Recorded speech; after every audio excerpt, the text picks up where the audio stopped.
প্রকাশ্যে দাওয়াত যখন শুরু হয়েছে তখনই ব্যাপক নির্যাতন শুরু হয়েছে, ব্যাপক নির্যাতন। যারাই প্রকাশ্যে পরিপূর্ণ ইসলামের কথা বলছেন বা বলেছেন, কোনো না কোনোভাবে তারা হ্যারাসমেন্টের শিকার হয়েছে, কোনো না কোনোভাবে, ফিজিক্যালি অথবা মেন্টালি অথবা রাজনৈতিকভাবে অথবা মামলা মোকদ্দমা অথবা গুম অথবা একেবারে ক্রসফায়ার অথবা দেশ ত্যাগ, কিছু না কিছু ওদের তাকদিরে নসিব হয়েছেই।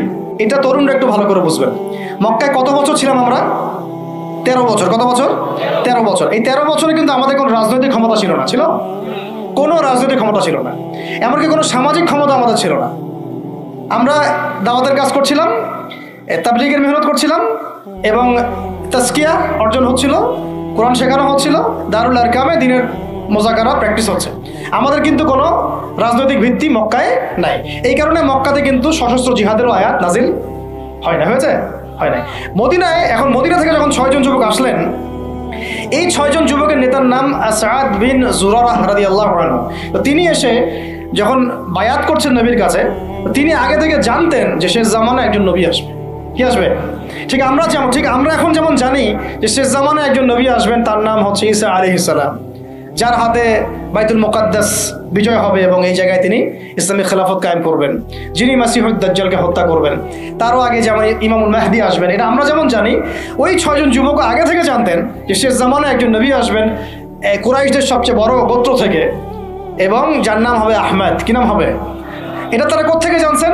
আগের তাওরাত ইনজিলে লেখা আছে, আগের তাওরাতে ইনজিলে লেখা আছে। এই জন্য আমরা বলি যে শেষ জামানার জ্ঞান অর্জন করাটা খুব জরুরি, না হলে আমরা কখন কি হচ্ছে এটা মোটটা বুঝতে পারবো না। এই পড়াশোনাগুলো আমাদের সিলেবাস থেকে আমরা উঠিয়ে দিয়েছি। আমি খুব দুঃখ পাই একটা জিনিস দেখলে, ইভেন মাদ্রাসার সিলেবাসে দাজ্জাল কেন্দ্রিক কোনো সাবজেক্ট নাই, থাকা দরকার ছিল। কারণ শেষ জামানার সবচেয়ে বড় ফিতনাই তো দাজ্জাল, ওইটা সম্পর্কে আমার আলোচনার দরকার ছিল তো। এবং ওই সংক্রান্ত হাদিসগুলো অনেক মিস্টেরিয়াস, ওগুলো অনেক ব্যাপার আছে, ব্যাখ্যা বিশ্লেষণ যারা দরকার সবার, আমরা এটা আলোচনা করছি না। আর আপনাদের শিক্ষা সিস্টেমে তো নাই, জেনারেলদের মধ্যে তো নাই। এখানে তো বললাম 25 বছরের সিরাতই নাই। যাই হোক, আল্লাহ পাক যেন এমন শিক্ষানীতি আমাদেরকে প্রণয়ন করার তৌফিক দান করেন, যার মধ্য দিয়ে একজন ব্যক্তি উভয় শিক্ষা শিক্ষিত হবেন ইনশাআল্লাহ। এই যে ইয়াসরিবের 6 জন যুবক, তারা যখন ইসলাম কবুল করে চলে গেল, তারা বসে থাকে নাই। যুবকরা এটা ভালো করে শুনে, তারা ইসলাম কবুল করার পরে কেউ বসে থাকে নাই, তারা দাওয়াতের কাজ করতে থাকলেন। মদিনায় গিয়ে, কোথায়? মক্কাও অমুসলিম রাষ্ট্র, মদিনাও কি তখন কিন্তু অমুসলিম রাষ্ট্র, তখন কিন্তু সবাই মদিনা ইসলাম কবুল করে নাই। আর আমরা বসে আছি বাংলাদেশে মুসলিম রাষ্ট্রে, তাও দাওয়াতের কাজ নাই। কথা বুঝতে পারছেন? তারা অমুসলিম রাষ্ট্রে নিজের জীবনের ঝুঁকি নিয়ে, তারা তো তখন সবাই কাফের, মুশরিক, তাই না, মূর্তি পূজারী, তাদের মধ্যে দাওয়াতের কাজ করেছে। যেমন ভারত একটা রাষ্ট্র, এটা একেবারে মূর্তি পূজারী রাষ্ট্র, তাই না, গরুর গোবর টোবর খেয়ে বেড়াচ্ছে। তো এইরকম রাষ্ট্রে তারা দাওয়াতের কাজ করেছেন, তাওহীদের কালিমা লা ইলাহা ইল্লাল্লাহর কথা বলেছেন। আর আমাদের এই দেশে কথা বলতেই কলিজা কাঁপে। বিষয়টা বুঝতে পারেন, তারা সাহাবীদের সাথে আমাদের কত পার্থক্য, তাই না? তো তারা ওই মদিনায় এভাবে দাওয়াতের কাজ করতে থাকলেন। আর দাওয়াতের কাজ করতে করতে পরের বছর 12 জনকে ইসলাম কবুল করালেন। কতজন? এবার 12 জন মিলে আবার আসছেন পরের বছর আকাবার বায়াতে। এই 12 জনকে নবী সাল্লাল্লাহু আলাইহি ওয়াসাল্লাম বায়াত করালেন। বায়াত একটা কিন্তু গুরুত্বপূর্ণ বিষয় ইসলামে। আপনি মুখে মুখে একজনকে ভালোবাসেন, হ্যাঁ অমুক আলেমকে আমি খুব ভালোবাসি, অমুক ওস্তাদকে, অমুক শাইখকে আমি খুব ভালোবাসি, কিন্তু আপনি তার হাতে বায়াতবদ্ধ না। এই ভালোবাসা একদিন থাকবে, একদিন নাও থাকতে পারে, ঠিক আছে? কিন্তু আপনি যখন কোনো মুহাক্কিক, কোনো আলেমের কাছে, কোনো বুজুর্গের কাছে, আল্লাহর ওলির কাছে বায়াতবদ্ধ থাকবেন, আপনার জীবনটা একটা গুছানো শৃঙ্খলার মধ্যে থাকবে। তার মাশওয়ারা ছাড়া আপনি ডানে বামে তখন নড়তে পারবেন না। এটা জরুরি জিনিস ছিল, এটা আমরা স্কিপ করেছি। আর এটাকে অনেক কিছু ক্ষেত্রে কিছু ভণ্ড পীর নিয়েছে আর কি, তখন ওটা বিতর্কিত হয়ে গেছে। কিন্তু এটা কিন্তু একটা গুরুত্বপূর্ণ কাজ ছিল। যেমন আপনি কারো হাতে বায়াতবদ্ধ, তার মানে আপনি তাকে আপনার মুরব্বী মানেন। আপনার কি মানেন? মুরব্বী। এই সিলসিলা চলে আসছে রাসূল সাল্লাল্লাহু আলাইহি ওয়াসাল্লাম থেকে। এখন এই 12 জনকে নবীজি বায়াত করালেন। এই 12 জন একটা রিকোয়েস্ট করলো, ইয়া রাসূলুল্লাহ, আমাদের মদিনা একটা উর্বর জায়গা, আপনি যদি আপনার সাহাবীদের মধ্যে একজন যোগ্য সাহাবীকে পাঠাতেন, তাহলে উনি গিয়ে মদিনায় দাওয়াতের কাজ করতো, তাহলে ইসলাম আরো সম্প্রসারিত হতো। এটা কাদের কথা ছিল? এই 12 জনের। তো এবার নবী সাল্লাল্লাহু আলাইহি ওয়াসাল্লাম, সুবহানাল্লাহ, আবু বকর রাদিয়াল্লাহু আনহু কে না, উমর রাদিয়াল্লাহু আনহু কেউ না, হামজা রাদিয়াল্লাহু আনহু কেউ না, হ্যাঁ আর কে, আব্দুর রহমান বিন আউফ রাদিয়াল্লাহু আনহু কেউ না। জান্নাতের সুসংবাদ প্রাপ্ত 10 জন সাহাবীর যে লিস্ট আছে, এই লিস্টের কোনো সাহাবীকে তিনি পাঠালেন না, বরং তিনি একজন ধনীর দুলাল ছিলেন। ইসলামের জন্য সব বিসর্জন দিয়েছেন, এমনভাবে বিসর্জন দিয়েছেন যে তার গায়ে ফসকা পড়ে গিয়েছিল, উহুদ যুদ্ধের দিন তাকে দাফন করা হয়েছে শাহাদাতের পরে, মানে কাফনের 2 টুকরা কাপড় পর্যন্ত পাওয়া যায় নাই, কিন্তু তিনি ছিলেন মক্কার ধনির দুলাল, যার পারফিউমের গন্ধ মানে এক রাস্তা দিয়ে হাঁটলে ওই রাস্তা সবাই পেত যে হ্যাঁ এটা ওই ব্যক্তির পারফিউম। তার মতো কাপড় আর কারো ছিল না। এত লাক্সারিয়াস লাইফ লিড করতেন, বাংলাদেশের সবচেয়ে কোটিপতি ছেলের মতো মনে করেন। এইরকম ধনীর একজন দুলাল ইসলাম কবুল করার পর তার অবস্থা এমন হয়েছে যে তাকে এক কাপড়ে দাফন করা হয়েছে, সুবহানাল্লাহ, তা উহুদের মাঠে। বিখ্যাত সাহাবী, বিখ্যাত দাঈ ইলাল্লাহ, তার নাম মুসআব বিন উমাইর রাদিয়াল্লাহু আনহু। মুসআব বিন উমাইর নাম মুখস্থ থাকবে তো ইনশাআল্লাহ। এগুলা মুখস্থ করা উচিত। বাংলাদেশের মানুষ মানে কি বলবো, যে জয় বাংলা শব্দটা যতবার বলছে সাল্লাল্লাহু আলাইহি ওয়াসাল্লাম ততবার বলে নাই। এমন একটা জাহালাত। যারা আপনারা ধর্মনিরপেক্ষ রাজনীতি করেন তারা আপনাদের নেতাদের নাম যতবার নেন, রাসূলের নামও ততবার নেন না। আবার আপনারা যারা ধর্মনিরপেক্ষ রাজনীতি করেন আপনারা আপনাদের নেতার নাম যতবার নেন দিনে, আল্লাহ রসুলের নামও ততবার নেন না। তাহলে কিভাবে আপনাদের দ্বারা আমাদের কম সফল হবে? কিভাবে সফল হবে? এই যে 12 জন যুবকের কথা বললাম, তার সাথে দায়ী সাহাবীকে পাঠানো হলো, তার নাম কি? এবার শোনেন, এই সাহাবী রাদিয়াল্লাহু আনহু 1 বছরের মধ্যে, কত বছর? 1 বছর দাওয়াতি কাজ করে তিনি পুরা মদিনার 75টা ফ্যামিলিকে ইসলাম কবুল করেছে। কতটা? এবার তার পরের বছর এই 75টা ফ্যামিলি আল্লাহর নবীর কাছে এসেছে সাল্লাল্লাহু আলাইহি ওয়াসাল্লাম। ইয়া রাসূলুল্লাহ, আমরা ইসলাম কবুল করতে চাই। আমরা জানি মক্কাতে আপনি নির্যাতিত, আপনার সাহাবীরা নিপীড়িত, আপনি আপনার সাহাবীদেরকে নিয়ে আমাদের মদিনা চলে আসুন। নবীজি সাল্লাল্লাহু আলাইহি ওয়াসাল্লাম বায়াত করালেন কয়েকটা বিষয়ের। আল্লাহর সাথে কাউকে শরীক করবে না, চুরি করবে না, জেনা করবে না, একে অপরকে মিথ্যা অপবাদ দিবে না, সৎ কাজে আদেশ করবে, অসৎ কাজে নিষেধ করবে, আমার আনুগত্য করবে, সুখে দুঃখে আমার আনুগত্য করবে, সচ্ছল অসচ্ছল উভয় অবস্থায় আল্লাহর পথে দান করবে। ঠিক আছে, আমি যদি মদিনায় যাই বা যখন যাব তখন আমাকে আর আমার সাহাবীদেরকে এমনভাবে তোমরা প্রোটেক্ট করবা যেভাবে তোমরা তোমাদের স্ত্রী সন্তানকে করো। তোমরা কি রাজি আছো? একজন সাহাবী বলছেন যে ইয়া রাসূলুল্লাহ ফামা লানা ইযা ফাআলনা যালিক, আমরা যদি এটা করি তাহলে কি পাবো? নবীজি বলছেন আল জান্নাহ, জান্নাত পাবে। কিভাবে? জান্নাত পাবে। তখন আয়াত নাযিল হয়েছে, ওই যে সূরা তাওবার 111 নম্বর আয়াতটা, ইন্নাল্লাহা আশতারা মিনাল মুমিনিনা আনফুসাহুম বিআন্না লাহুমুল জান্নাহ। ওই যে আয়াতটা, ইয়াকাতিলুনা ফি সাবিলিল্লাহি ফায়াকতুলুনা ওয়া ইউকতালুন। এই যে পুরো আয়াতটা নাযিল হয়েছে কিন্তু এখানে পুরো নেশনটাকে এখন কোথায় যেতে হবে? এই মদিনা রাষ্ট্রে যেতে হবে। আমরা এখনো মদিনা রাষ্ট্রে যেতে পারি নাই। এবার আমরা 75টা ফ্যামিলি চলে গেলাম মদিনায়, মক্কায় আমাদের কেউ নাই। গুটি কয়েক মানুষ আছেন যারা যেতে পারে নাই, মাযুর। বেশিরভাগ চলে গেছেন কোথায়? মদিনায়। আর কিছু আছেন আবিসিনিয়ায়, কিছু আছেন কোথায়? আবিসিনিয়ায়, কিছু আছেন মদিনায়। এই হলো মদিনায় হিজরত। হিজরত করার পরে মসজিদ নির্মাণ করা হয়েছে। কি নির্মাণ করা হয়েছে? মসজিদ। মসজিদটা একটা পার্লামেন্টের মতো ছিল, শুধু নামাজ রোজার জায়গা না, একটা পার্লামেন্টের মতো, একটা সংসদের মতো। এখান থেকে ডিসিশন পলিসিগুলো মেকিং হতো। তারপরে আনসার যারা ছিলেন সেখানে সাহায্যকারী, তারা হলেন আনসার। আর যারা হিজরত করে গেলেন তারা হলেন মুহাজির। নবীজি আনসার আর মুহাজিরদের মধ্যে ভ্রাতৃত্বের বন্ধন স্থাপন করলেন। এই যে আমাদের দরকার এখন ঐক্যের প্ল্যাটফর্ম। কি দরকার? ঐক্যের প্ল্যাটফর্ম। সেখানে তারা ভূখণ্ড পেলেন, রাষ্ট্র ক্ষমতা পেলেন, ভ্রাতৃত্বের বন্ধন হলো, পার্লামেন্টের মতো মসজিদ হয়ে গেল। এবং ওখানে ইহুদিরা ছিল, আরও কিছু মুশরিকরা ছিল, তাদের সাথে মদিনা সনদ বা একটা চুক্তি হলো, এটা একটা কনস্টিটিউশন, সংবিধান হলো। এই জায়গায় আমরা এখনো যেতে পারি না। যেতে পারছি? আমাদের সেরকম আলাদা কোনো স্বতন্ত্র ইসলামিক কান্ট্রি নাই, আমাদের সেরকম ইসলামিক কোনো কনস্টিটিউশন নাই, ইসলামিক আমাদের মধ্যে ইভেন ভ্রাতৃত্বের বন্ধনও নাই, ওই রকম কোনো একজন আমির এবং একটা জামাআ আমাদের মধ্যে এখন নাই। এখন আমরা মদিনা রাষ্ট্র কায়েম করতে পারি নাই। মদিনা রাষ্ট্র কি সেকুলার রাষ্ট্র ছিল? ধর্মনিরপেক্ষ রাষ্ট্র ছিল কি? মদিনা রাষ্ট্র কি জাতীয়তাবাদের আদলে গড়ে উঠেছে বা কমিউনিজমের আদলে গড়ে উঠেছে? গণতন্ত্রের আদলে? মদিনা রাষ্ট্র গড়ে উঠেছে শরিয়ার আদলে, মানে কোরআন এবং সুন্নাহর বিধানের আলোকে। ওখানে কি অন্য ধর্মের মানুষরা ছিল না? ছিল। তাদের সাথে কোনো কনফ্লিক্ট হয়েছে? তাদের অধিকার খর্ব করা হয়েছে? হ্যাঁ, তাদের সাথে জুলুম হয়েছে?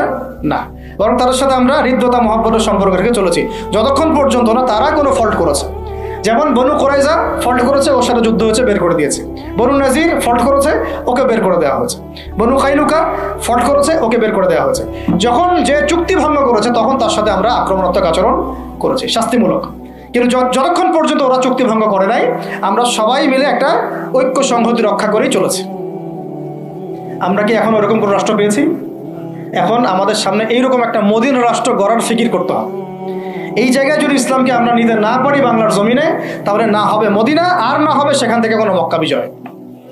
মক্কা বিজয় কি আগে হয়েছে না আগে মদিনা রাষ্ট্র কায়েম হয়েছে?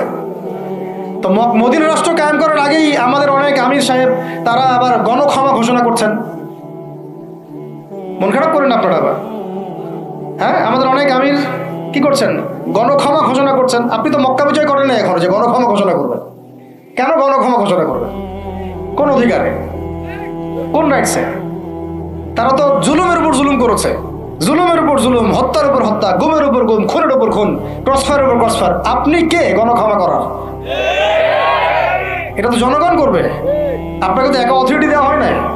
আর আপনি তো মদিনা রাষ্ট্রের আমিরও নন, আর মক্কা বিজয়ের আমিরও নন। এই যে অতিরিক্ত ডিপ্লোমেসি অ্যাপ্লাই করতে যান আপনারা, গণতান্ত্রিক রাজনীতি যারা করতে যান, আপনারা সিরাতের সুন্নত থেকে হারায় যান। সিরাতের সুন্নত না, আমাদের এখন চাইতে হবে মদিনা রাষ্ট্রে। তো মদিনা রাষ্ট্র কি এটা আগে বুঝবেন। একটা নির্দিষ্ট রাষ্ট্র যেটা আমাদের আছে, মাশাআল্লাহ আছে তো, বাংলাদেশ যদি ধরি আছে তো একটা রাষ্ট্র। লাগবে জনসংখ্যা আছে তো, লাগবে মুসলিম সংখ্যাগরিষ্ঠতা আছে তো, লাগবে মুসলিমদের মধ্যে ভ্রাতৃত্বের বন্ধন, এইটা হয়তো নাই। এটা আমাদের করতে হবে। যে ভ্রাতৃত্ব জায়গায় দুর্বলতা সেটা অচিরেই ঘুচিয়ে ফেলতে হবে, আল্লাহ পাক তৌফিক দান করে।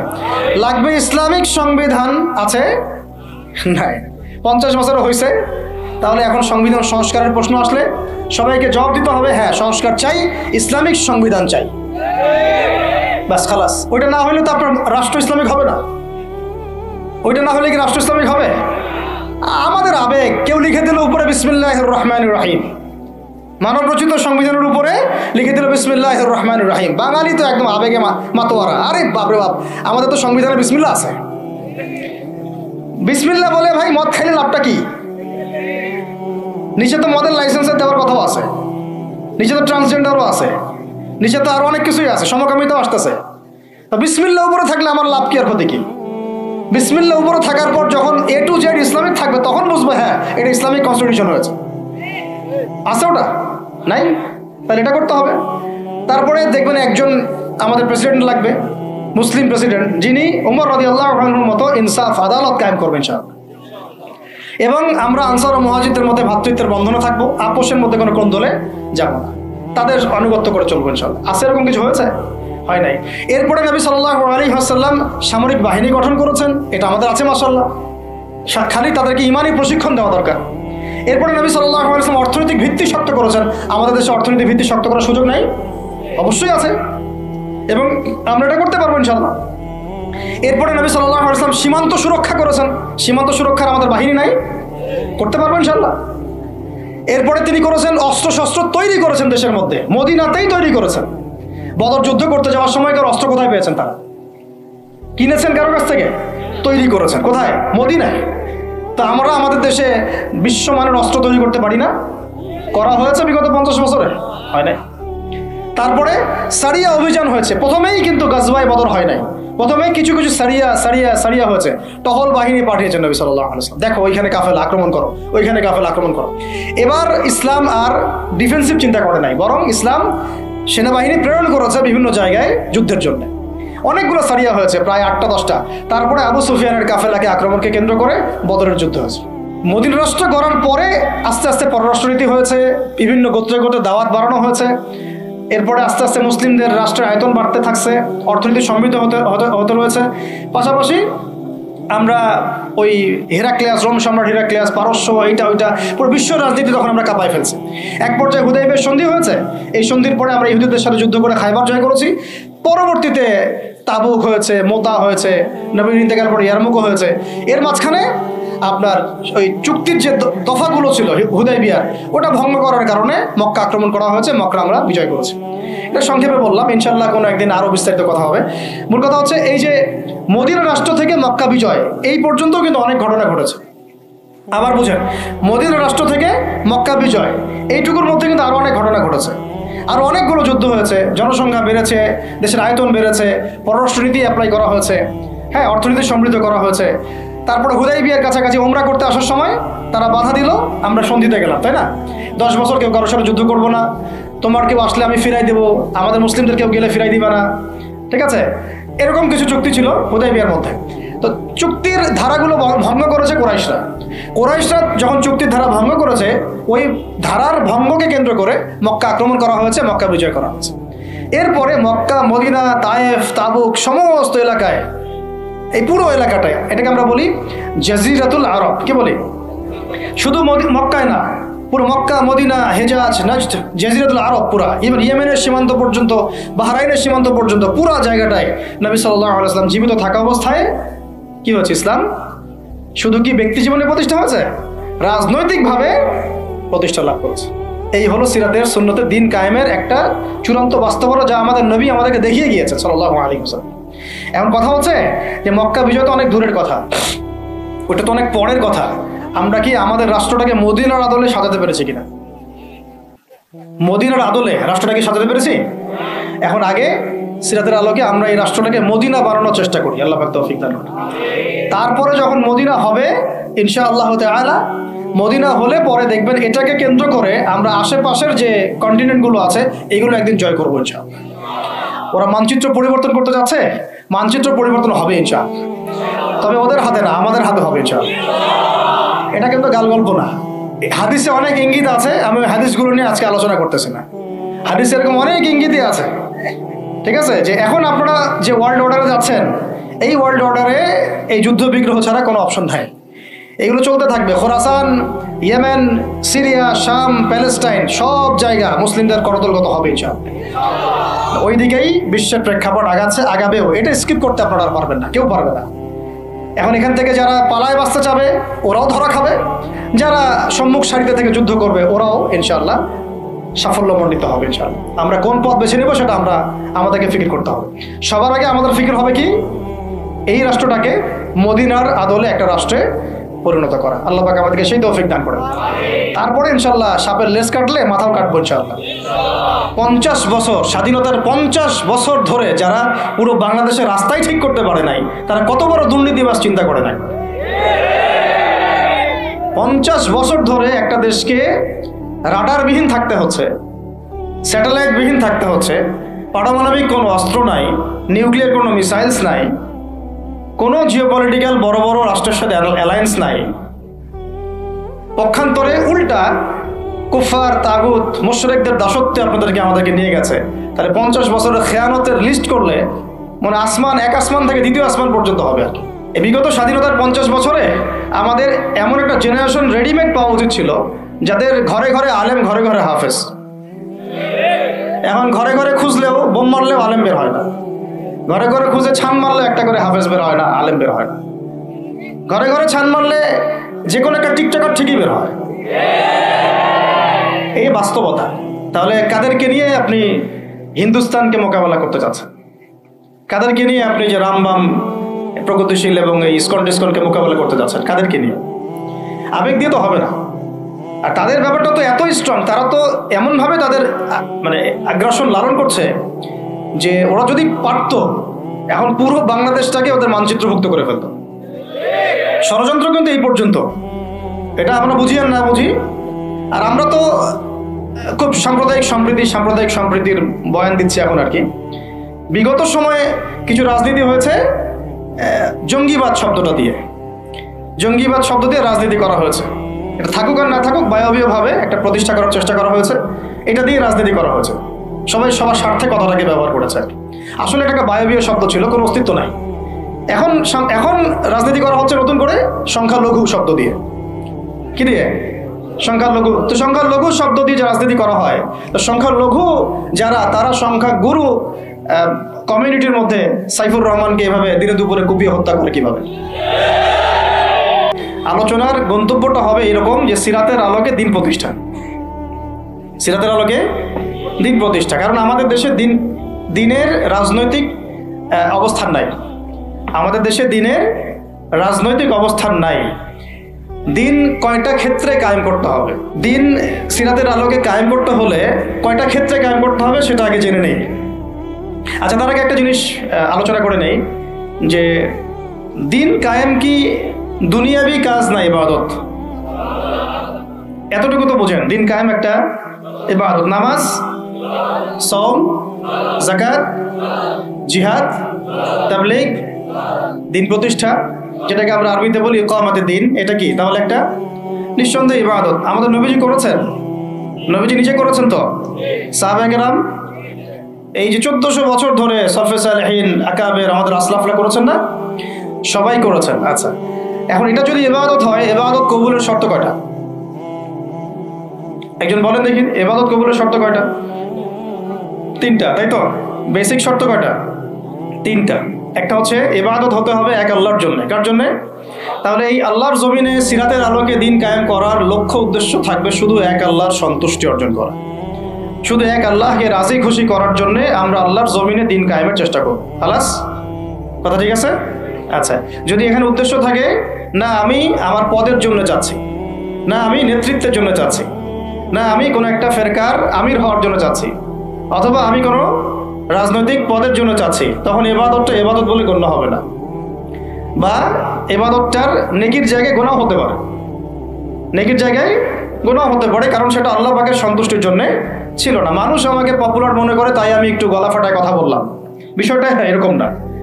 কথা এখান থেকে আসবে না, কথা এখান থেকে আসবে, কথা এখান থেকে আসবে না, কথা আসবে কোথা থেকে? এখান থেকে। এখান থেকে এসে আরশে আজিমের মালিক পর্যন্ত পৌঁছাতে হবে, এই উদ্দেশ্যে আমার কথাগুলো হবে, কাজগুলো হবে।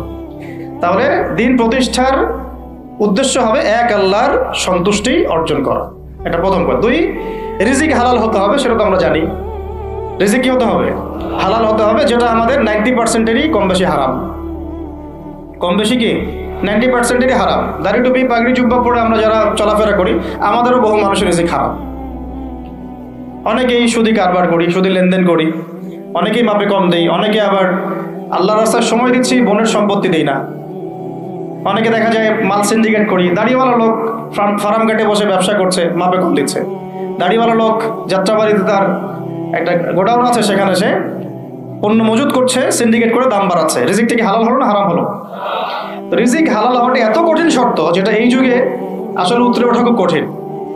এই কারণে বহু কিছু হচ্ছে, আবেগ অনেক কিছু হচ্ছে, বড় বড় অনেক লেকচার আমরা দিচ্ছি ঠিকই, বাস্তবতা আসছে না, বাস্তবতা আসছে না। বাস্তবতা হচ্ছে এমন যে আমাদের একজন উপদেষ্টা সাহেব বসে আছেন, তার সামনে দাঁড়িয়ে আলোচনা যিনি করছেন, বক্তব্য যিনি দিচ্ছেন, উচিত ছিল তাকে বসিয়ে মাইক্রোফোন দেয়া আর তার দাঁড়িয়ে আলোচনা শোনা। উচিত ছিল সেই ওস্তাদকে মাইক্রোফোন দিয়ে বসতে বলা, এবং তার উচিত ছিল দাঁড়িয়ে থেকে তার কথা শোনা। বাস্তবতা হচ্ছে যে আমরা সোশ্যাল, রাজনৈতিক, অর্থনৈতিক বিভিন্ন জায়গায় এখন পর্যন্ত ওই শক্তি অর্জন করতে পারি নাই যে শক্তি ওমর রাদিয়াল্লাহু আনহুর সময় আমাদের ছিল। এটা তো বাস্তবতা। কিন্তু মাঠে ময়দানে আমাদের কথা হচ্ছে মাশাআল্লাহ, অনেক বড় বড় কথা আমরা বলছি, অনেক সময় শোডাউন করে জনবল দিয়ে বা স্লোগান দিয়ে মনে করছি যে আমরা অনেক কিছু করে ফেলেছি, কিন্তু বাস্তবতাটা এমন না। বাস্তবতা অনেক অনেক অনেক বেশি খারাপ, যেটা আমরা চাই এই খারাপ অবস্থাটা দূর হোক, এই জন্যই আলোচনাগুলো আসা উচিত।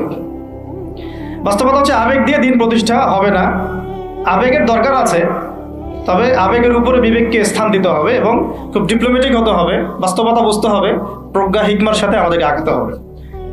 অনেক সময় মনে হচ্ছে আমাদের সংখ্যা অনেক কোটি কোটি, 12 কোটি 14 কোটি, আসল যুদ্ধক্ষেত্রেই দেখা যাবে আসলে আমাদের সংখ্যা আসলেই কত। ঠিক আছে, তো মূল জায়গায় আসি। আবার আমি একটু ভিতরে চলে যাচ্ছি যে আমরা যদি একটা কাজকে ইবাদত মনে করি, সেই কাজটা ইবাদত হিসেবে গণ্য হওয়ার জন্য 3টা শর্ত আমাকে পূরণ করতে হচ্ছে।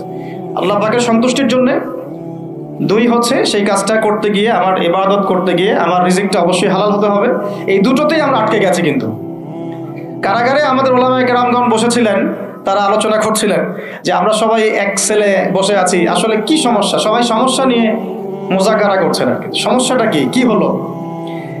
তো নাম বলতে চাচ্ছি না, আমাদের অনেক শ্রদ্ধেয় উলামায়ে কেরাম তাদের অনেকেই বলেছিলেন যে মনে হয় ইখলাস ঠিক নাই, মনে হয় ইখলাস ঠিক নাই। হ্যাঁ, যদি ইখলাস ঠিক না থাকে কাজে বরকত আসবে না। ইখলাস কি? শুধু আল্লাহর জন্য করব, যাই করি শুধু আল্লাহর জন্য করব, মানুষকে দেখানোর জন্য না, জনপ্রিয়তা পাওয়ার জন্য না, মানুষের বাহবার জন্য না। এমনকি আমি যদি চাই বাংলাদেশের শরিয়া আইন কায়েম হোক, সেটা চাবো আল্লাহর জন্য, আমি ক্ষমতায় গিয়ে কায়েম করবো এই জন্য না। এটা আল্লাহ পাক XYZ যে কাউকে দিয়ে করাইতে পারেন, সেটা আমি হইতে পারি, আপনি হইতে পারেন, যে কেউ হতে পারে। আমি চাচ্ছি শরিয়া আইন বাস্তবায়িত হোক। যদি আমি এভাবে চিন্তা করি যে না আমাকে যেতে হবেই, আমি সেই কাজ করব, আমারই ক্ষমতা দরকার, তাহলে এটা হবে দুনিয়ার জন্য কাজ করা, আমি আমার ক্ষমতার জন্য করছি। তো মূল বিষয়টা হচ্ছে সাহাবায়ে কেরাম রাদিয়াল্লাহু আনহুম আজমাইন তারা নিজেরা দায়িত্ব এড়িয়ে যেতেন, মানুষ জোর করে তাদেরকে দায়িত্ব দিতেন। এর ফলে কাজে বরকত হতো, ইখলাস ঠিক থাকতো। তারা দিনের বেলা ঘোড়সাওয়ার থাকতেন, রাতের বেলা দরবেশ থাকতেন। এই জন্যই দেখা যায় যে উমর রাদিয়াল্লাহু আনহুর খেলাফতের সময় একটা বকরির বাচ্চাও না খেয়ে মারা যায় নাই। সুবহানাল্লাহ। আর একটু আগে তো আপনাদেরকে একটা এক্সাম্পল দিলাম যে আপনাদের 3 বারের রাস্তাঘাটের কি অবস্থা। তাহলে 50 বছর, স্বাধীনতার 50 বছর ধরে যারা পুরো বাংলাদেশের রাস্তাই ঠিক করতে পারে নাই, তারা কত বড় দুর্নীতিবাজ চিন্তা করে নাই। 50 বছর ধরে একটা দেশকে রাডারবিহীন থাকতে হচ্ছে, স্যাটেলাইটবিহীন থাকতে হচ্ছে, পারমাণবিক কোনো অস্ত্র নাই, নিউক্লিয়ার কোনো মিসাইলস নাই, কোনো জিওপলিটিক্যাল বড় বড় রাষ্ট্রের সাথে অ্যালায়েন্স নাই। পক্ষান্তরে উল্টা কুফার, তাগুত, মুশরিকদের দাসত্বে আমাদেরকে নিয়ে গেছে। তাহলে 50 বছরের খেয়ানতের লিস্ট করলে মানে এক আসমান থেকে দ্বিতীয় আসমান পর্যন্ত হবে আর কি লিস্টটা। এত খেয়ানত 50-60 বছর হয়ে গেছে। এখনো যে বিষয়গুলো নিয়ে আমাদের কথা বলতে হচ্ছে, এটাই হচ্ছে সবচেয়ে লজ্জার। এই বিগত স্বাধীনতার 50 বছরে আমাদের এমন একটা জেনারেশন রেডিমেড পাওয়া উচিত ছিল, যাদের ঘরে ঘরে আলেম, ঘরে ঘরে হাফেজ। এখন ঘরে ঘরে খুঁজলেও, বোম মারলেও আলেম বের হয় না, ঘরে ঘরে খুঁজে ছান মারলে একটা করে হাফেজ বের হয় না, আলেম বের হয় না। ঘরে ঘরে ছান মারলে যে কোনো একটা টিকটকার ঠিকই বের হয়। এই বাস্তবতা আর আমাদের স্বপ্নের মধ্যে আসমান জমির পার্থক্য আছে।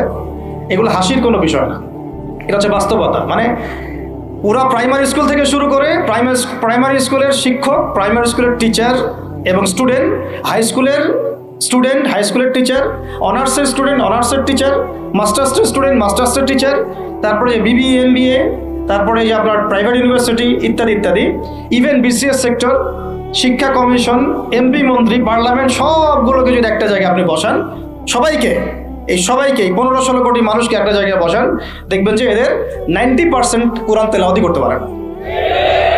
50 বছর হয়ে গেছে স্বাধীনতা। তাহলে কাদেরকে নিয়ে আপনি হিন্দুস্তানকে মোকাবেলা করতে চাচ্ছেন? কাদেরকে নিয়ে আপনি যে রামবাম, প্রগতিশীল এবং এই ইসকনকে মোকাবেলা করতে চাচ্ছেন? কাদেরকে নিয়ে? আবেগ দিয়ে তো হবে না। আর তাদের ব্যাপারটা তো এতই স্ট্রং, তারা তো এমনভাবে তাদের মানে আগ্রাসন লালন করছে যে ওরা যদি পারত এখন পুরো বাংলাদেশটাকে ওদের মানচিত্রভুক্ত করে ফেলতো। ষড়যন্ত্র কিন্তু এই পর্যন্ত, এটা আমরা বুঝি আর না বুঝি। আর আমরা তো খুব সাম্প্রদায়িক সম্প্রীতির বয়ান দিচ্ছি এখন আর কি। বিগত সময়ে কিছু রাজনীতি হয়েছে জঙ্গিবাদ শব্দ দিয়ে রাজনীতি করা হয়েছে। এটা থাকুক আর না থাকুক, বায়বীয়ভাবে একটা প্রতিষ্ঠা করার চেষ্টা করা হয়েছে, এটা দিয়ে রাজনীতি করা হয়েছে। সবাই সবার স্বার্থে কথাটাকে ব্যবহার করেছে। আসলে এটা একটা বায়বীয় শব্দ ছিল, কোনো অস্তিত্ব নাই। এখন রাজনীতি করা হচ্ছে নতুন করে সংখ্যালঘু শব্দ দিয়ে। কি দিয়ে? সংখ্যালঘু। তো সংখ্যালঘু শব্দ দিয়ে যে রাজনীতি করা হয়, তো সংখ্যালঘু যারা, তারা সংখ্যাগুরু কমিউনিটির মধ্যে সাইফুর রহমানকে এভাবে দিনে দুপুরে কুপিয়ে হত্যা করে কিভাবে? আমরা তো সংখ্যাগরিষ্ঠ, তো সংখ্যাগরিষ্ঠ মানুষের মধ্যে একজনকে সংখ্যালঘু একজন হত্যা করে কিভাবে? এর আগে ফরিদপুরে হয়েছে, আমরা তখনও সাম্প্রদায়িক সম্প্রীতির বলি আওড়াইলাম। চট্টগ্রামে হইল, এখনো সাম্প্রদায়িক সম্প্রীতির বলি আওড়াচ্ছি। ঠিক আছে? এবং আমাদের সবাইকে বোঝানো হচ্ছে যে সবাই শান্ত থাকেন, কেউ কোনো রকমের টু শব্দ করবেন। আচ্ছা, করলাম না, টু শব্দ করলাম না, শান্ত থাকলাম, ধৈর্য ধরলাম, ঠিক আছে। এরপরে যদি আরো 10 জনকে মারা হয় তখন আপনি আমাকে গ্যারান্টি দেন যে মারা হবে না। আপনারা আমাদেরকে গ্যারান্টি দেন যে মারা হবে না।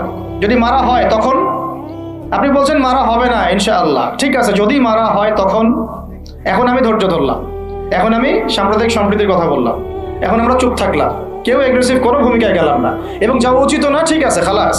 আর আপনি আমাকে গ্যারান্টি দেন এই ঘটনাগুলো আগামীতে ঘটবে না।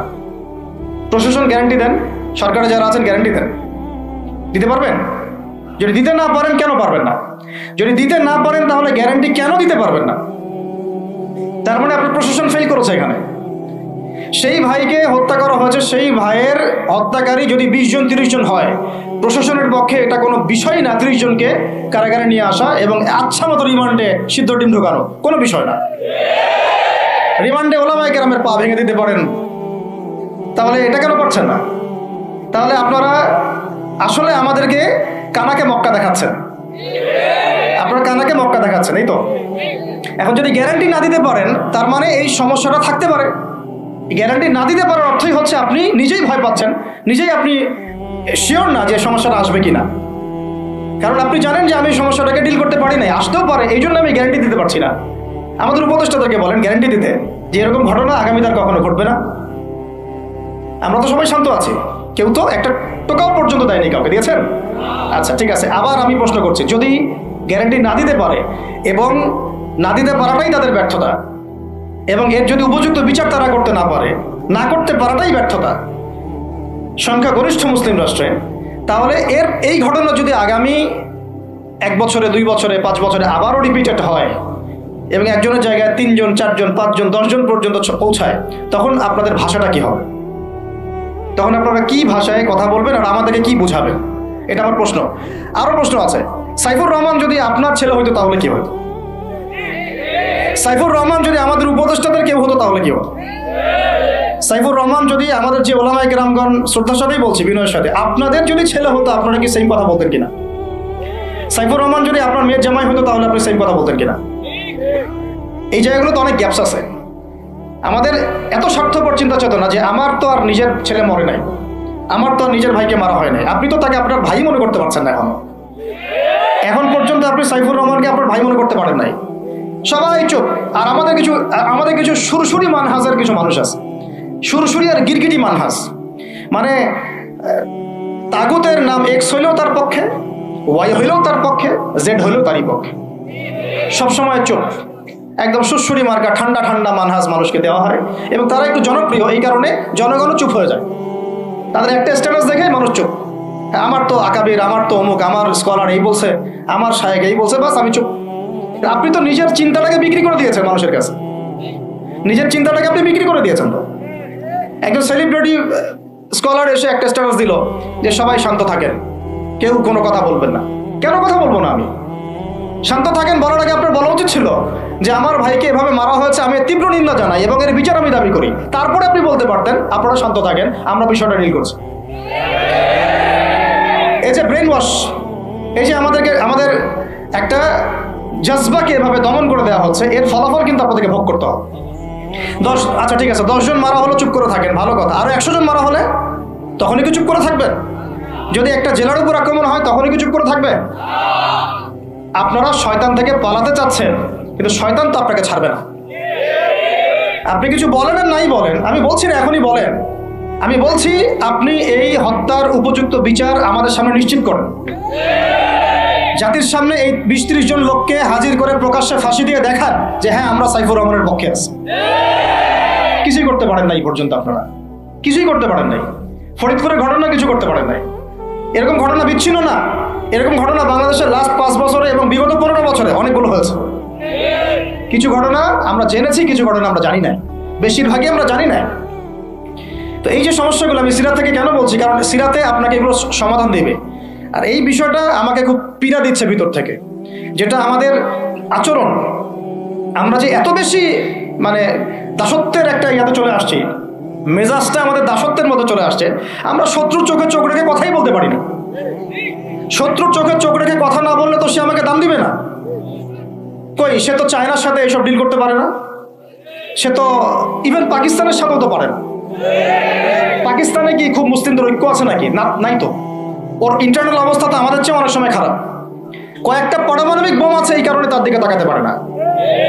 স্বাধীনতার 50 বছরে কয়টা মিসাইল তৈরি করলেন? একটাও তো তৈরি করার ফিকির করলেন না। তাহলে বিগত 50 বছরের ইতিহাস যদি আমরা ঘাঁটি, তাহলে দেখব যে যত রকমের মানব রচিত তন্ত্রমন্ত্র আছে, এই তথাকথিত গণতন্ত্রই বলেন, আর এই জাতীয়তাবাদের কথাই বলেন, আর এই তথাকথিত ধর্মনিরপেক্ষতাবাদ, আর এই কমিউনিজম যা আছে সব ফেল করেছে। পশ্চিমা সব মতবাদ এখানে এমনভাবে ফেল করেছে যেটা ইতিহাসে বিরল। তাহলে একটা মাত্র পথ আপনাদের সামনে এখন খোলা আছে, যেই পথ দিয়ে এই সমস্ত সমস্যার সলিউশন আনা সম্ভব। সেই পথটাই হচ্ছে ওই যে লেখা আছে, সিরার আলোকে উম্মার সংকট নিরসন কর। ওই সিরাতের আলোকে যদি উম্মার সংকট নিরসন করতে না পারি, আর কোনো রাস্তা আমাদের সামনে খোলা নাই। দিন কায়েমের শর্ত 3টা বলেছেন না? 3 নম্বর শর্তটাই হচ্ছে এটা যদি ইবাদত হয়, দিন কায়েম যদি একটা ইবাদত হয়ে থাকে, তাহলে সেই ইবাদত কবুল হবে শুধু একজন ব্যক্তির তরিকায়। কার তরিকায়? মুহাম্মদ রাসূলুল্লাহ সাল্লাল্লাহু আলাইহি ওয়াসাল্লামের তরিকায়। ইবাদত হতে হবে এক আল্লাহর জন্য, হালাল রিজিক থাকতে হবে, এবং তরিকা হতে হবে কার? মুহাম্মদ রাসূলুল্লাহ সাল্লাল্লাহু আলাইহি ওয়াসাল্লাম। তো মুহাম্মদ সাল্লাল্লাহু আলাইহি ওয়াসাল্লামের তরিকাই হচ্ছে সিরাত, যেটার মধ্য দিয়ে আমরা দিন কায়েম করব ইনশাআল্লাহ। আর কোনো রাস্তা খোলা নাই। যত তন্ত্রমন্ত্র নিয়ে আসো, যত তন্ত্রমন্ত্র, এখন তো 4টা-5টা আছে, আরো যদি নতুন কোনো তন্ত্রমন্ত্র নিয়ে আসে, তারপরেও এই জাতির মুক্তির কোনো পথ নাই সিরাত ছাড়া। এখন আমাদেরকে আগে সিরাত পড়তে হবে ভাই, সবাইকে আগে সিরাতটা পড়তে হবে। সিরাত পড়লে পরে আপনারা বুঝতে পারবেন যে ইনশাআল্লাহ তাআলা কোন পথে আমাদেরকে হাঁটতে হবে। এখানে টপিক অনেক ডিপ দেওয়া হয়েছে, অত ডিপে গেলে আমাদের সারা রাত চলে যাবে। আমি শুধু ভাষা কয়েকটা পয়েন্ট বলতেছি, একটু মনোযোগ দেন। নবী সাল্লাল্লাহু আলাইহি ওয়াসাল্লাম যখন থেকে কাজ শুরু করেছেন, কাজ বলতে আমি দাওয়াতের কাজ বোঝাচ্ছি, তখনকার সমাজটা কিন্তু আমাদের মতো এতটাও মানে কমফোর্টেবল ছিল না। একটা অমুসলিম রাষ্ট্রে তিনি দাওয়াতের কাজ শুরু করেছেন। মক্কা কি ছিল? একটা মুসলিম রাষ্ট্র না অমুসলিম রাষ্ট্র? অমুসলিম একটা রাষ্ট্রে তিনি অ্যাজ এ নবী তার দাওয়াতের কাজ শুরু করেছেন। সুবহানাল্লাহ। এবং তিনি সেই রাষ্ট্রের একজন পরিচিত ব্যক্তিত্ব, যাকে as-সাদিক আল-আমিন বলে ডাকা হয়, যার আগেও কোনো গুনাহ নাই, পরেও কোনো গুনাহ নাই। এমন একজন ব্যক্তিত্ব তিনি, যার আগেও কোনো গুনাহ নাই, পরেও কোনো গুনাহ নাই, এবং তিনি একটা অমুসলিম রাষ্ট্রে ওহী প্রাপ্ত হয়ে দাওয়াতের কাজ শুরু করলেন। আর আমরা তো মুসলিম রাষ্ট্রে বসে আছি, আমরা তো মক্কায় নাই। আমরা কি মক্কায় আছি? আমরা তো মক্কায় নাই। যদি মক্কায় না থাকি, তাহলে এরকম নতজন পররাষ্ট্রনীতি কেন? আমরা যদি মক্কার মতো পরিবেশে না থাকি, তাহলে এত নতজন পররাষ্ট্রনীতি কেন? তাহলে ভারতের মধ্যে আমাদের যে মুসলিম ভাইরা আছে, তারা কি করবে? তাহলে ভারতে যে মুসলিম ভাইরা আছে, তারা কি করবে? তারা কি ওদের পা ধরে ইয়ে করবে, সালাম করবে? হিন্দুদের পা ধরে সালাম করবে? বলেন তো। আমরা তো একটা মুসলিম রাষ্ট্রে আছি, তো মুসলিম রাষ্ট্রে থাকতে এত নতজন পররাষ্ট্রনীতি কেন? এত দাসত্বের শৃঙ্খল কেন? তো তিনি দাওয়াতের কাজ শুরু করেছেন প্রথম কি দিয়ে, এটা একটা ফ্যাক্ট। আমরা আসলে আলোচনাগুলো আপনাদের চাইতে তাদের শোনা দরকার, যারা আলোচনা যারা করে আর কি। মানে আমি চাই বেশি তাদের সাথে কনভারসেশন করতে, যারা উম্মাকে নিয়ে ফিকির করেন, দাওয়াতের কাজ করতে চান, বা মুআল্লিম বা আলেম বা হাফেজ, তাদের সাথে কথা বলা দরকার। তাদেরকে আগে বোঝানো দরকার বিষয়গুলো। অনেকেই বুঝেন না। অনেকে বায়াবিও দাওয়াতি কাজ করছেন উইদাউট এনি প্ল্যাটফর্ম। অনেকে দাওয়াতি কাজ করছেন উইদাউট এনি কানেকশন উইথ ওলামা। আলেমদের সাথে কোনো কানেকশন নেই, দাওয়াতের কাজ করতে আসেন, একটা বায়াবিও প্ল্যাটফর্ম ক্রিয়েট করে রাখতেছেন। তো আমাদেরকে আগে তাদের সাথে কথাবার্তা বলা দরকার, যে মৌলিকভাবে আমরা আসলে কিভাবে আগাবো আর কি। প্র্যাকটিক্যাল কথায় আসেন। এই যে আমরা এতগুলো কথা বলছি না, আমি আপনাদেরকে পুরা পথ পদ্ধতি এখানে গিলায় খাওয়াই দিতে পারবো, কিন্তু বিশ্বাস করেন গিলে খাওয়ার পরে আপনি কিছু করতে পারবেন না। কেন নাই? কোনো ফাউন্ডেশন নাই, কোনো সংগঠন নাই, কোনো রাজনৈতিক ক্ষমতা নাই, কোনো রাজনৈতিক দলও নাই, রাজনৈতিক কোনো অ্যাপ্রোচও নাই। কিন্তু একটা সেকুলার রাজনৈতিক দল আপনার চেয়ে ভালো ফিল্ড ওয়ার্ক করতে পারবে, কারণ তার চেইন অফ কমান্ড আছে। আমাদের তাওহীদপন্থীদের কোনো চেইন অফ কমান্ডই নাই। বলে আসতেছি বিগত 5 বছর 10 বছর থেকে একই বয়ান, মাথায় ঢুকে না জিনিসটা, চেইন অফ কমান্ড বলে একটা কিছু আছে। যেখানে একজন আমির নাই, যেখানে একজন ইমারা নাই, একটা আমির নাই, আসসামউ ওয়া তাআ নাই, বায়আ নাই, যেখানে শুনলাম মানলাম আনুগত্য করলাম, আমির মামুর জামা ইমারা এগুলো নাই, সেখানে তো চেইন অফ কমান্ড আসবে না। তাবলীগ জামাত কাজ করছে না? করছে কিনা? একটা সূরা পরিষদ আছে না, সূরা নিজামি আছে না, আমির আছে না, কাজ করতেছে, ফলাফল পাচ্ছে মাশাআল্লাহ। জামাত ইসলাম কাজ করছে না? একটা চেইন অফ কমান্ড আছে, প্রত্যেকটা জেলায় শাখা আছে, তারা তাদের উপরের লেভেল থেকে কোনো ডিরেকশন আসলে সেটাকে রুট লেভেলে বাস্তবায়ন করছে। তারপরে ধরেন যে ইভেন এই যে আওয়ামী লীগ চলে গেল, তার একটা চেইন অফ কমান্ড ছিল না? ছিল কি না? উপরে যে বলতো জঙ্গি, নিচের ওই ব্যক্তিও বলতো হ্যাঁ সে জঙ্গি। এমন একটা চেইন অফ কমান্ড ওদের ছিল না? এখন বিএনপি যারা রাজনীতি করতেছে ওদের নাই? আছে। এখন আপনি বলেন যে ইসলামপন্থীদের রাজনৈতিক দল কয়টা? একটা আছে আমাদের শাসনতন্ত্র, একটা হচ্ছে হেফাজতে ইসলাম, আর কি হেফাজত ইসলাম তো আসলে কোনো রাজনৈতিক ব্যাকগ্রাউন্ড থেকে আসে নাই, এটা এসেছে আপনারা তো জানেন হিস্ট্রি, কোন প্রেক্ষাপটে এটা তৈরি হয়েছে, শাপলা চত্বরে ঘটনা, তাই না? আর জামাত ইসলাম। আর কথা হচ্ছে যে আমাদের তো মানে পৃথক পৃথক প্ল্যাটফর্মগুলোর মধ্যে একটা ঐক্যবদ্ধ সমন্বয় সবার আগে দরকার, তারপরে আমাদের একটা বৃহত্তর চেইন অফ কমান্ড দরকার। তখন কি হতো যে উপর থেকে একটা কিছু ছেড়ে দিলে একদম নিচ পর্যন্ত আসতে সময় লাগতো না। এখন এগুলোর বাইরে আবার যারা চান যে না কোরআন এবং হাদিস, ইসলামী ইমান আর শরিয়া এগুলো বাস্তবায়ন হবে, দাওয়াতের সাথে সাথে জিহাদ থাকতে হবে, এবং আমরা কোনো গণতন্ত্র সেকুলারিজম এইসব পশ্চিমা আদর্শে যাব না, তারা ফেসবুকে বায়োবিও ঘুরে বেড়াচ্ছেন। সবাই ফেসবুকে বায়োবিও ঘুরে বেড়াচ্ছেন, ইউটিউবে ইন্ডিভিজুয়ালি কাজ করছেন, সবার নিজস্ব স্বতন্ত্র মার্কাস, মাকতাবা ইত্যাদি ইত্যাদি, কোনো সমন্বিত প্রয়াস নাই। এইভাবে তো হবে না।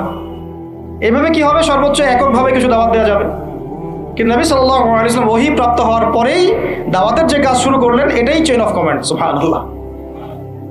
একটা জামার মধ্যে তিনি সবাইকে নিয়ে আসছেন। খেয়াল করে দেখেন, প্রথম ওহী আসলো কি সংক্রান্ত? ইকরা বিসমি রাব্বিকাল্লাযী খালাক। এই তো পড়ুন আপনার রবের নামে যিনি আপনাকে সৃষ্টি করেছেন। তো পড়া তিনি কি পড়তে পারতেন? তিনি তো পড়তে পারতেন না। তিনি তো বলছিলেন যে মা আনা বিকারি, আমি তো পড়তে জানি না, তারপরে তাকেই পড়তে বলা হচ্ছে আপনি পড়ুন, কারণ এই জ্ঞানতাত্ত্বিক রেভলিউশন ব্যতীত সমাজ সংস্কার সম্ভব না। এখন আমরা সমাজ সংস্কার সবাই করতে যাচ্ছি কম বেশি সবার জায়গা থেকে, পড়াশোনা কেউ করতে চায় না। আল্লাহর কসম করে বলছি, যারা ইভেন দাওয়াতের কাজ করছে এইসব জায়গায় আমরা যারা দাঁড়ায় আছি না, তাদের অনেকেই ওলামায়ে কেরামের সাথে কোনো তাআল্লুকই নাই, কোনো সিলেবাস নাই, কোনো পড়াশোনা নাই, কোনো ক্রাইটেরিয়া নাই, কোনো অ্যারাবিক শেখার কোনো ফিকির নাই, কোরআন শেখার কোনো ফিকির নাই, তাফসির শেখার কোনো ফিকির নাই। আমি দাওয়াতের কাজ করতেছি, সুবহানাল্লাহ, মানুষ আমাকে সেলিব্রিটি মনে করে, দ্যাটস অল। এভাবে হয়? এভাবে কি দাওয়াতের কাজ হয়? অথচ নবী সাল্লাল্লাহু আলাইহি ওয়াসাল্লামকে আল্লাহ পাক পড়তে বলছেন। তাহলে প্রথম দরকার আমাদের জ্ঞানতাত্ত্বিক রেভলিউশন, যেটা বললাম যে বিগত 50 বছরে অলরেডি আমাদের ঘরে ঘরে একজন করে আলেম, একজন করে হাফেজ থাকা উচিত ছিল। এটা বিগত 50 বছরের শিক্ষা সিস্টেমটা এমনভাবে সাজানো হয়েছিল যেটা একটা ধর্ম নিরপেক্ষ শিক্ষা সিস্টেম। এটা এই যে একটা ছেলে বসে আছে 30 বছর বয়স, ওর তো অধিকার ছিল যে সে এসএসসি এইচএসসি অনার্স মাস্টার্স লেভেলে এসে কোরআনের অর্থ করার যোগ্যতা অর্জন করবে, এটা তার রাইটস ছিল।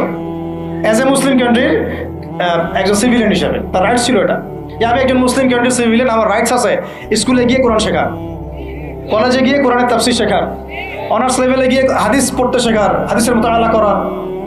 ইভেন সে মাস্টার্সের পরে ইফতা দেওয়ার মতো যোগ্যতা অর্জন করতে পারতো যদি শিক্ষা সিস্টেমটার মধ্যে সমন্বয় থাকতো। কিচ্ছু করা হয়নি এইসব লেভেলে। 50 বছর ধরে এই জাতিকে শিক্ষার অন্ধকারে রাখা হয়েছে। কওমি মাদ্রাসাগুলো যদি না থাকতো, এই দেশ থেকে ইসলামকে মিটাই ফেলে দিত এরা। এটা বাস্তবতা। শুধু কওমি মাদ্রাসাগুলোর এই মেহনতগুলো যদি না থাকতো, তাহলে অরিজিনাল ইসলামকে তারা মিটাই ফেলে দিত বাংলাদেশ থেকে। টিকে আছে এখনই, কিন্তু আমি ওইদিকে যাচ্ছি না, ওইটা অন্য আলোচনা। এটা আমাদের ভিতরের কথা হচ্ছে একজন জেনারেল শিক্ষিত ছেলে যে এদেশের মুসলিম নাগরিক, তার রাইটস আছে প্রাইমারি স্কুলে সে কোরআন তেলাওয়াত করা শিখতে পারে নাই। কেন পারে নাই? পিতা মাতাও তো মাশাআল্লাহ সুবহানাল্লাহ সেই কোয়ালিটি। ছেলে 10 বছরে কিছু শিখুক না শিখুক, বাংলা ইংরেজি অঙ্ক তাকে শিখতে হবে। কোরআন হাদিস এগুলো তো কোনো বিষয় না। এগুলো কোনো বিষয় হলো? আপনাদের কাছে আল্লাহর কসম এগুলো দামি না। ওই একদিন 2 দিন ওয়াজ মাহফিলে আইসা আবেগ দেখান। কোরআন হাদিসের পরে যদি মহব্বত থাকতো, ছেলেকে তো আলেম বানাইতেন আপনি, ছেলেকে তো আপনি একজন হাফেজ বানাইতেন কমপক্ষে। আপনি তো ছেলেকে এমনভাবে গড়ে তুলেছেন আপনার জানাজাই পড়তে পারবে না। তো আমাদের এই স্কুল কলেজ পড়ুয়া ছেলে মেয়েদের রাইটস ছিল এগুলো শিখতে পারে নাই। অনার্সে পড়ে তার বয়স কত? 20 থেকে 25 বছর। 25 বছরে সে 25টা সূরা জানে না, 25টা সূরার নামই জানে না, 25টা সূরার নাম বলতে পারে না। কোরআন বিধান কায়েম করতে আসছেন আপনি, সুবহানাল্লাহ, 25টা হাদিস বলতে পারেন না, 25 জন নবীর নামও বলতে পারে না। ইভেন আমাদের নবী সাল্লাল্লাহু আলাইহি ওয়াসাল্লামের সিরাতের জীবনীটা, পাতলা কিতাবটাও সে কখনো জীবনে পড়ে দেখে নাই। এই অবস্থা মাস্টার্সে বিসিএস সব জায়গায় একই চলছে। বিসিএস এর যে ভাইবা হয় সেখানে কি ইসলাম ধরা হয়? বিসিএস এর ভাইবা যখন হয় তখন তাকে কোরআন তেলাওয়াত জিজ্ঞাসা করা হয়? তাহলে আপনি কোরআন তেলাওয়াত করতে পারেন না, রাষ্ট্র চালাবেন কিভাবে? কোরআনের সাথে কোনো তাল্লুক নেই, তার মানে আপনাদের কনসেপ্ট হচ্ছে রাষ্ট্র আলাদা, কোরআন আলাদা, মানে রাষ্ট্র চালাতে কোরআন লাগে না, আপনার কনসেপ্ট এটাই। হ্যাঁ, না হলে তো কোরআন আপনি আনতেন সিলেবাসে, তাফসীর আনতেন, হাদিস আনতেন, সিরাত আনতেন। আপনার কনসেপ্ট হচ্ছে রাষ্ট্র আলাদা, কোরআন আলাদা, হাদিস আলাদা, এগুলো পড়াশোনা আলাদা, ব্যাংকিং সিস্টেম, ইকোনমিক্স আলাদা, ইসলাম আলাদা, তাই না? রাজনীতি আলাদা, ইসলাম আলাদা, তারপরে সংস্কৃতি আলাদা, ইসলাম আলাদা, শিক্ষানীতি আলাদা, ইসলাম আলাদা। এই কনসেপ্ট হচ্ছে এদেশের 90% মানুষের কনসেপ্ট। এরা সবাই শিরকের মধ্যে আছে, আল্লাহর কসম করে বলতেছে, এরা সবাই শিরকের মধ্যে আছে, এরা সবাই ধর্মনিরপেক্ষ, সেকুলার। বাদ দিয়ে আমরা যারা দাড়ি টুপিওয়ালা কিছু মানুষ আছি, আমরা একটু মৌলবাদী চিন্তা করি আর কি। আমরা চিন্তা করি যে ইসলাম ব্যক্তিগত জীবনেও থাকবে, সংস্কৃতির মধ্যেও থাকবে, শিক্ষানীতিতেও থাকতে হবে, অর্থনীতিতেও থাকতে হবে, ইভেন রাজনীতির মধ্যেও থাকতে হবে। এই কনসেপ্টটা না আসলে এখনো মুসলমান হনই নাই। এই কনসেপ্টটা না আসা মানে এখন পর্যন্ত কালিমা লা ইলাহা ইল্লাল্লাহ এটা বুঝেনি নাই, আপনি মুখে পড়েছেন, দ্যাটস অল। এই কারণেই তো লা ইলাহা ইল্লাল্লাহ পড়ার পরেও মোদির পা চাটেন বসে বসে।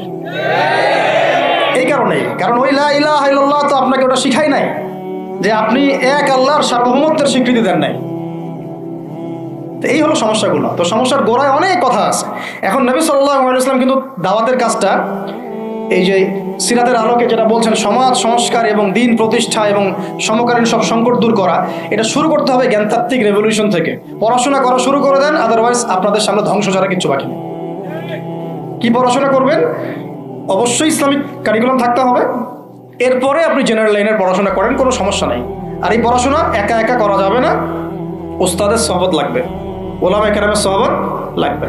আমি তো এটা বলি যে আপনি কারো লেকচার শোনার আগে আপনি আগে চেক করবেন যে তার ওস্তাদকে, কোথায় সেদিন শেখে, কার কাছ থেকে সেদিন শেখে, কোত্থেকে সে এই ইলমগুলো অর্জন করছে, তার লোক কোথায়। আবেগে ভাসলে হবে না এখন বিষয়টা। তো পড়াশোনার এখন যে আরো 20 বছর পড়াশোনা না করে আমি কোনো কাজ করতেই পারবো না এমনটাও না, কিন্তু পড়াশোনা আগে শুরু করেন। এখন আপনার কাজ পড়াশোনা শুরু করা, ইকরা বিসমি রাব্বিকাল্লাযী খালাকের হক আদায় করা এবং ওস্তাদের সহবতে থাকা। যেমন জেনারেল লাইনে পড়েছেন 20 বছর, একা একা গিয়ে পড়েছেন না, প্রতিষ্ঠানে গিয়েছেন, ডেইলি ক্লাস করেছেন, টিচারের সহবতে ছিলেন, বেতন দিয়েছেন, ব্যাসে থেকেছেন, তারপরে আরো কি করেছেন? বাবার জমি বিক্রি করে দিয়েছেন, বাবা মায়ের জমি বিক্রি করে। সেম অন্তত পক্ষে এতটুকু যতটুকু আপনি জেনারেল লাইনের জন্য করেছেন, জেনারেল লাইনে যদি যতটুকু করেছেন, ত্যাগ, শ্রম, মেধা খরচ, কষ্ট স্বীকার করা, এর যদি অর্ধেকও যদি দিন শিক্ষার জন্য করতে না পারেন, আপনি নিজেও মুনাফিক। আমরা নিজেরাও মুনাফিক তখন। বেশক আমাদের মধ্যে নেফাকি আছে। সুবহানাল্লাহ, আপনি একটা ডিগ্রির জন্য একেবারে 20 বছর ঢালতে পারেন, 20 কোটি টাকা ঢালতে পারেন, বাপের জমি বিক্রি করতে পারেন, মেসে থাকতে পারেন, ঢাকা বিশ্ববিদ্যালয়ের সেই লাইফ লিড করতে পারেন, এক বিছানায় 2 জন থাকি, ফ্লোরের মধ্যে ফ্লোরিং করে থাকা, হাজার হাজার লাখ লাখ টাকা খরচ করা, কষ্ট করে সকালে ওঠা, রাত জাগা, পড়া, পরীক্ষা দেওয়া, অ্যাসাইনমেন্ট, কত কি। আমি তো জানি এগুলো, আপনারা তো অনেকে না জানেন, আমি তো জানি, আমরা তো ইউনিভার্সিটিতে পড়েছি। এই পরিশ্রমগুলো আপনি করছেন অনলি ফর একটা সার্টিফিকেট আর একটা চাকরির জন্যে, আর এর 10% কেন 5% আপনি করতে চান না দিনী শিক্ষার জন্য। তো আমি মুনাফিক না হলে এই পৃথিবীতে আর মুনাফিক কে আছে? তো এই মুনাফিকদেরকে দিয়ে আপনি দিন কায়েম করবেন নাকি? শোনেন, আবেগ দিয়ে বিপ্লব হয়। আবেগ দিয়ে কি হয়? আবেগ দিয়ে বিপ্লব হতে পারে, আবেগ দিয়ে শরিয়া খিলাফা কায়েম হয় না। আবেগই হয়ে একটা বিপ্লব হতে পারে, এটা আবেগ দিয়ে শুধু আবেগ দিয়ে শরিয়া খিলাফা কায়েম হবে না। শরিয়া খিলাফা কায়েম হয়েছে কাদের হাতে? সাহাবীদের হাতে। কাদের হাতে? আমাদের জিন্দেগি যখন সাহাবীওয়ালা হবে তখন শরিয়া কায়েম হবে। পড়াশোনা করে না, সাহাবীওয়ালা জিন্দেগি কিভাবে যাপন করবে? ওলামায়ে কেরামের সাথে তাআল্লুক নাই, সাহাবীওয়ালা জীবন কিভাবে যাপন করবে? নামাজের ঠিক নাই, সাহাবীওয়ালা জীবন হইল কিভাবে? কোরআন তেলাওয়াত করতে পারেন না, সাহাবীওয়ালা জীবন হইল? দিনের জন্য আমর বিল মারুফ নাহি আনিল মুনকারের কাজ নাই, ওই যোগ্যতাও নাই, তাহলে সাহাবীওয়ালা জীবন হইল কি? চেহারা সুরতের মধ্যে ইসলাম নাই, সুন্নতের প্রতি পাবন্দি নাই, সাহাবীওয়ালা জিন্দেগি হলো কি? সাহাবীদের হাতে বদর যুদ্ধ হয়েছে, জয়লাভ করেছে। উহুদ প্রায় জিতেইছে, এটা জিতেই বলা যায়, সাময়িক বিপর্যয় হয়েছে। খন্দক, খায়বার, মুতায়ার মুখ কাঁপিয়ে দিয়েছে কারা? সাহাবীরা। তো সাহাবীওয়ালা ইমান, সাহাবীওয়ালা আমল, সাহাবীওয়ালা আখলাক, সাহাবীওয়ালা মেহনত হলে পরে বাংলার মাটিতে দিন কায়েম হবে। না হওয়া পর্যন্ত এই লাভঝাপ করতে থাকা, আজকে এই বিষয় কালকে ওই বিষয়, আজকে এই ইস্যু কালকে এই ইস্যু, এগুলোই চলতে থাকবে। আমরা এটা চাই না। আমরা চাই এখন যেহেতু দাওয়াতের একটা সুবর্ণ সুযোগ আমাদের সামনে এসেছে, এখন যেহেতু আল্লাহ পাক, এটা আল্লাহ পাকের রহমত, এখানে সবাই ক্রেডিট নেওয়ার প্রতিযোগিতায় লিপ্ত আছে। আমার ক্রেডিট হয়েছে, আমি এই করেছি, আমি সেই করেছি। এখন তো এমন দেখা যাচ্ছে যে ওই সময় কিছু বলেও নাই, সেও এসে এখন প্রধান উপদেষ্টার পাশ আটতেছে বসে বসে। কি সুবহানাল্লাহ! মানে রক্ত দিল এক ভাই, মানে বছরের পর বছর কারাগারে পচে মরল একদল, বছরের পর বছর, দিনের পর দিন, মাসের পর মাস আয়না ঘরে ধুকে ধুকে মরল আর একদল। ঠিক আছে, বললাম তখন থেকে বের হলে কেউ সুস্থ থাকে না। বছরের পর বছর মামলা মোকদ্দমা হচ্ছে একদল, এক একজনের ঘাড়ে 3টা 4টা 5টা 10টা 20টা করে মামলা। হ্যাঁ, তারপরে বছরের পর বছর এই ফ্যাসিজমের বিরুদ্ধে দাঁড়ানোর কারণে দেশ থেকে বিতাড়িত হয়েছে একদল, হয় নাই? শাপলা চত্বরে রক্ত দিয়েছে আর একদল। তারপরে এই ছাত্র ভাইদের হাজার হাজার পঙ্গু হয়ে পড়ে আছে বিভিন্ন জায়গায় আর একদল, আর শত শত মানুষ রাস্তায় প্রাণ দিল আর একদল, আর উড়ে এসে জোরে ক্ষমতায় বসলো আর একদল। সার্কাস চলতেছে, এবং এখন তাদের লেজুর ভিত্তি করতেছে আরেক দল, তাদের লেজুর ভিত্তি করতেছে নতুন আর একটা সম্প্রদায়, নতুন এক প্রাণী। তার চক্ষু লজ্জাও নাই, এদের চক্ষু লজ্জাটুকুও না। এক তাগুত ছিল, সেই তাগুত আল্লাহ বিরোধী কাজ করত, কিছু ভাই এর প্রতিবাদ করত, যারা প্রতিবাদ করতো ওদেরকে এরা বলতো খারেজি, এদের মানহাজ ঠিক নাই, আকীদা ঠিক নাই, এর উগ্র, ইত্যাদি ইত্যাদি। এবং তাদের কারণেই কিন্তু এই ভাইগুলোকে আয়না করে যেতে হয়েছে। এটা খোলামেলা বলে দিলাম, এদের কারণেই এই ভাইদেরকে কোথায় যেতে হয়েছে? আয়না করে যেতে হয়েছে।